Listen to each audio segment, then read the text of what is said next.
Facing the Music, where the conversation about music never ends. From classical to contemporary, everything is on the table. Hi, I'm Danny Faragher. I'm Rebel Soul. Welcome to the show.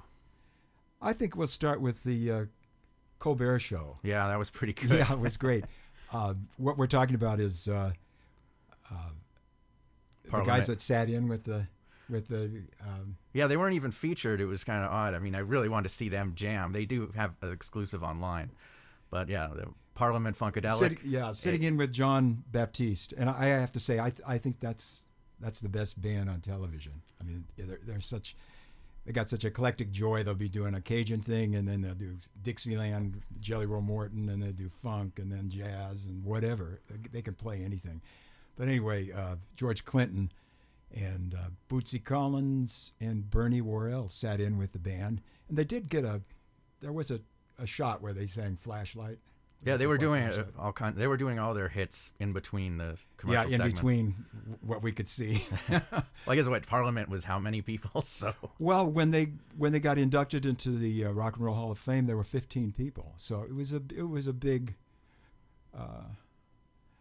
co-op, I'd say. You know, was it 15 at once, or because I know it was sort of like it was everybody in and out, that had been in it. George Clinton had been around for a really long time. He started in 1956 with his buddies in New Jersey. They had a doo-wop group, and they in the style of Frankie Lyman and the Teenagers, and stuck with it. And that was the same guys that in the 60s they started doing more soul. You know, they evolved with the times, and it wasn't until around 1970 that they really got into the P-Funk thing. Yeah, they just completely changed directions. Yeah.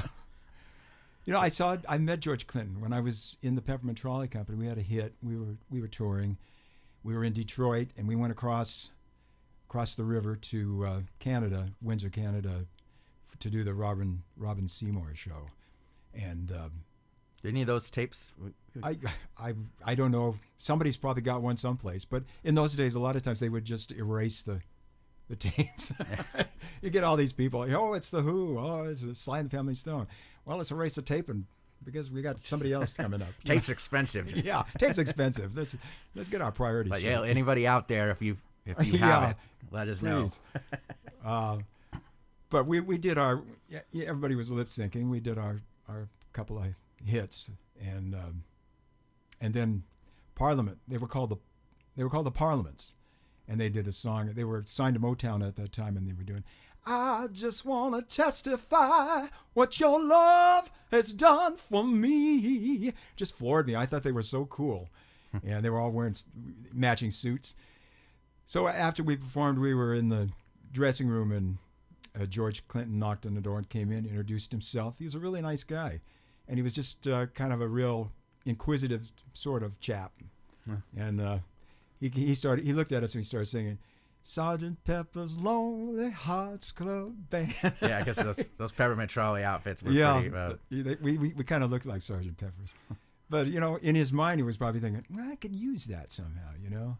So the next time I heard of George Clinton and Parliament and the Parliaments, it was Parliament Funkadelic, and they were doing all these outrageous things, and they had spaceships, and it was all this Afro-futurism. That's the mothership. The mothership, yeah. But it was really cool. You know, he took Sly Stone, James Brown, Jimi Hendrix, you know, the idea of a concept album from the Beatles and the Who and so forth, and just mixed this all up in his own vision. And it was pretty cool, and some great tracks, and those tracks got sampled a lot, didn't they? Oh yeah, I mean, growing up in the hip hop, you know, the rap era, the gangster rap era, the early '90s, I mean, you couldn't throw a stone without hitting a George Clinton line. I mean, you walk a block, somebody was playing a rap song with. Yeah, more than the James Brown stuff. I'd say it's probably well, it's sort of West Coast, East Coast. It seems like the West Coast sampled more of the George Clinton stuff, the P-Funk, but that's not necessarily always true. It's just it seems like it. But yeah, it was sampled into oblivion. I mean, they just kept sampling it and sampling it and sampling it and sampling it. great stuff though. Really great. That's what turned me on to it. Yeah. Even his solo stuff, but. And it's too bad that disco came and kind of replaced all the other funk and soul and all that great stuff that was out there. I mean, there's some good disco stuff too, but it's a different thing. It was kind of a dead end there. But it was great to see them. And Bootsy Collins was playing, instead of playing bass, he was playing drums. But we found out that he actually played drums on Flashlight, and it was Bernie Worrell who was playing the bass, the keyboard bass. Yeah, it was too funky to be. I mean, I don't know. He's doing all over the map, so it really was a better synth part. Worrell actually really pioneered the synth. Yeah, he did. For practical use. I mean, there's so many guys who came before, Wendy Carlos. The Stones had a giant synthesizer that I think got used in Phantom of the Paradise or something. But I mean, nobody really pushed it. Made it funky like that and made it really like an integral part of the song to that degree. Right, and he was. I hadn't realized he was classically trained. He was a child prodigy. Wrote a concerto when he was 8 years old, and afterwards, after P-Funk, after Parliament Funkadelic, he worked with Talking Heads quite a bit. David Byrne. Yeah, it was really influential with David Byrne. And speaking of David Byrne is remixing a track he did with Baby Elephant, and Bernie Worrell was played a big part of that, and the funds that are going to come from purchasing that are going to go to Bernie's cancer treatment. Yeah, he's not doing too well. He's not doing very well at all.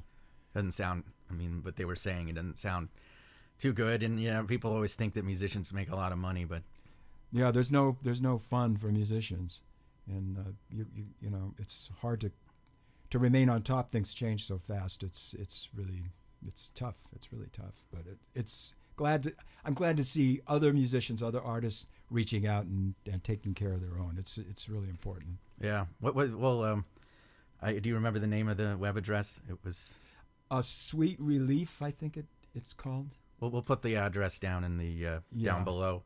And the track that Burns is releasing is called How Do Brains Wave? How does the brain wave? We have to check that out for sure. Yeah. You told me that you had given a little bit yourself. Yeah, so. And every little bit helps. Every little bit helps. So they don't. There's no insurance for musicians. Right. I think people have a misconception of, you hit it big. You hit the big time. You're set for life. Not. No. Hell, look at Vanilla Ice.